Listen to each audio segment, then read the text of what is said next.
up, YouTube? For you people who have been following the Silvia build, I just wanted to kind of show you guys where I've made my progress this last couple days. So since the last video, I've just lightly set the bumper beam on there to get it out of the way because I've made some space in my garage, threw away all that stuff.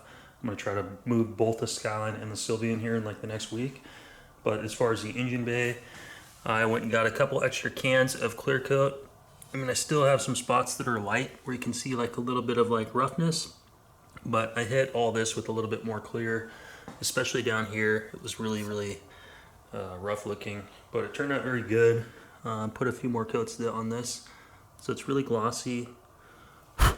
Looks really good. I'm pretty happy with how it turned out for just being like a rattle can restoration. But like, this looks really nice. So today's video, I'm going to go ahead and get all the accessory drive belts assembled. I want to get the radiator dropped in with the fan and the intercooler on, all the piping, plumbing done, and then start the car. That's my goal. So before I sit here and ramble too much, I'll put you guys up on a time lapse on a tripod and we'll start getting this done.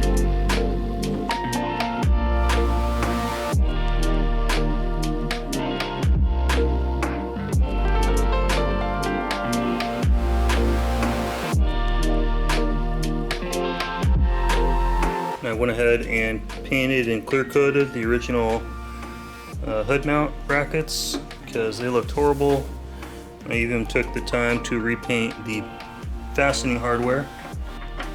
So the whole thing, when you pop the hood, is gonna look not like factory new, but at least, you know, somewhat factory condition.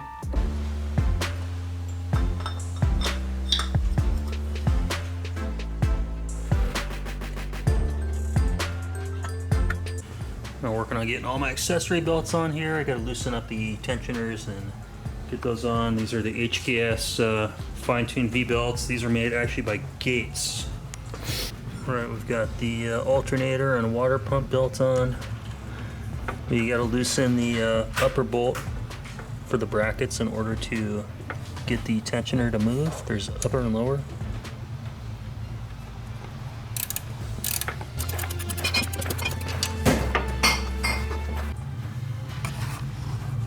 There's a bolt on the back side right there. You have to loosen that as well.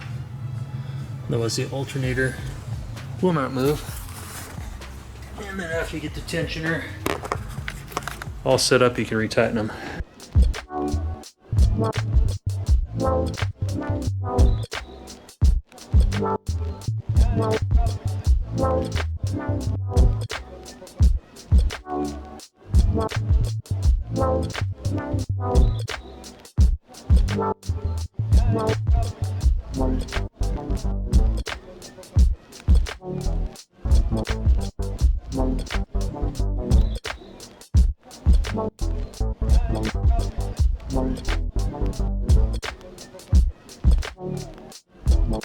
So the hose clamps on these are a little different. This is the new SKU that Nissan supplies for this older style, but I wanted to replace them. Even though I like the design of these ones better, they just look like crap, all rusty. So this is gonna look real good. Looks good here. Looks nice down in here. And all the accessory belts are on. Let's go ahead and fit the intercooler piping. And I think we're gonna be done for the day after that.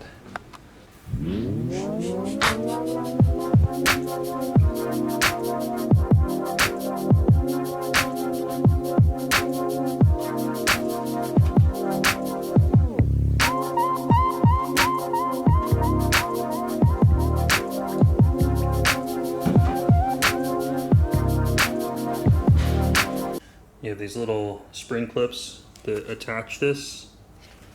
So it looks like one goes down and like wraps around the turbo, connects to the other side.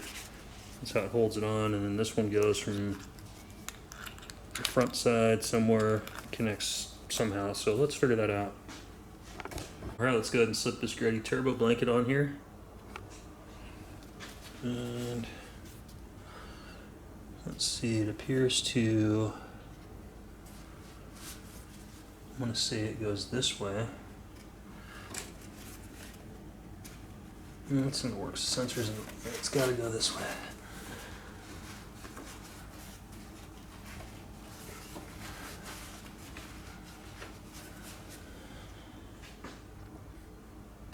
After playing around with it both ways, you can see that for the most effective heat management, putting it with the logo facing the opposite direction, you're getting the most coverage around the exhaust manifold, and then the underside of this carbon thing goes all the way down around the turbo on the underneath side of it. It goes basically like all the way to the middle. So it's going to be really effective for heat management, keeping all the heat around, away from all the AC lines and everything like that. I've got the connectors connected, and the wrapper one goes around the front, other one goes around the back. And yeah, looks a hell of a lot better than that old metal one. Drop it in.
Alright, those are all my pins.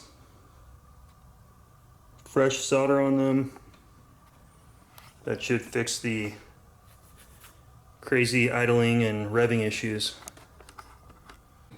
Well, you guys can see I've got all the intercooler mounted to the car. I've got the front hood latch. I had a bunch of issues where I was missing springs, so I had to go buy some springs from Ace Hardware because I lost the original ones for the car, so I matched them up with the hood latch from the one off of Skyline, which I removed, so I had some kind of like test form to get that all handled and taken care of. I've got all the hose clamps on here, so everything's set up. I've just got tape over this for now, just so when I'm driving, it'll keep suction so the mass airflow sensor is working and the car's gonna run. But hose clamps are all on. I went ahead and ordered all new black hose clamps. I'm gonna switch all this to black. I gotta take this back up. Once this is resoldered, so the blow-off valve sits over here, I'm gonna get this powder coated high gloss black. We're gonna have black couplers. This is gonna be high gloss black to match basically this pipe right here. This is gonna look exactly the same as that. So high gloss black, high gloss black. I think that'll be a nice look with black couplers all the way here. Everything you see in the engine bay, I'm gonna do black couplers. Intake manifold turned out pretty good. I still gotta scrub at it some more, but it looks way better. Everything's brightened up. The engine bay looks fantastic. Got the wiper arms on. Gotta get some wiper blades still. Went ahead and ran the HKS EVC 6. Got that mounted there. Still gotta run my vacuum lines. Got that run up through the firewall, just right through here with all the other sensors and everything. Mass airflow sensor, all resoldered like you guys saw.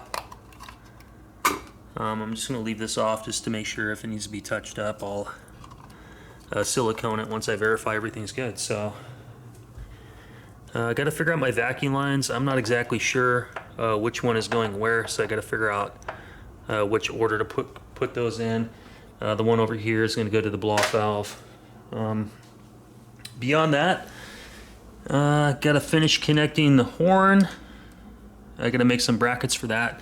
But we're coming along. So the issue that I'm having that I screwed up on is the bumper beam. I spent all the time and money to get that thing powder coated, and it doesn't fit with the wider intercooler. It's in the way, so I've got to alter that. But this car's coming along. It's looking pretty clean. Very happy with it. I think it's going to be a lot of fun and I'll go ahead and show you the clip of me starting it for the first time and revving up the engine before.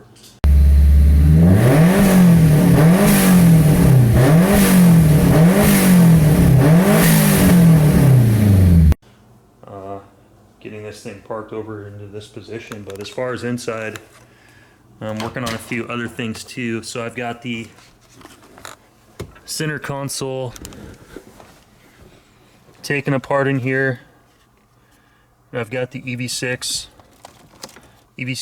all wired up, so that's all done. I got to figure out exactly where I want to position it. I'm not sure if I want to put it in the center of the dash, like right underneath the factory radio, or if I just want to put it back where like the cigarette lighter goes. So let me know what you guys think.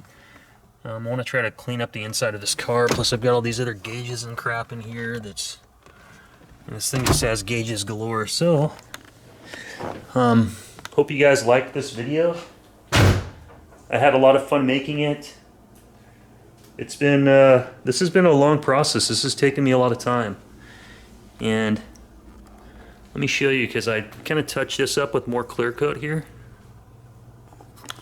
Let's see if you can pick that up, but it turned out it was pretty damn nice.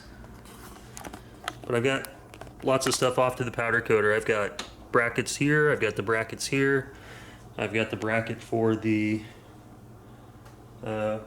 wiper fluid reservoir spout thing here. But yeah, so my dilemma is I haven't finished the front fenders yet. They've got like a lot of rust and stuff and deterioration on the front end, which connects to the bumper bracket. So my goal was to put the front fenders on, but I'm not sure what I'm going to do to repair those. Let's go in and take a look at it. So you guys can see there's quite a bit of rust on this area that has to be repaired. And it's like especially back behind here. So I might take this down to the powder coater and just have them blast this out real quick and clean that up for me.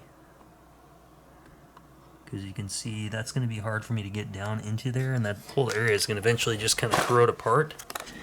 And this weld is actually broken on the front of this. Like, this is all loose, and so that front bumper beam is not very supported.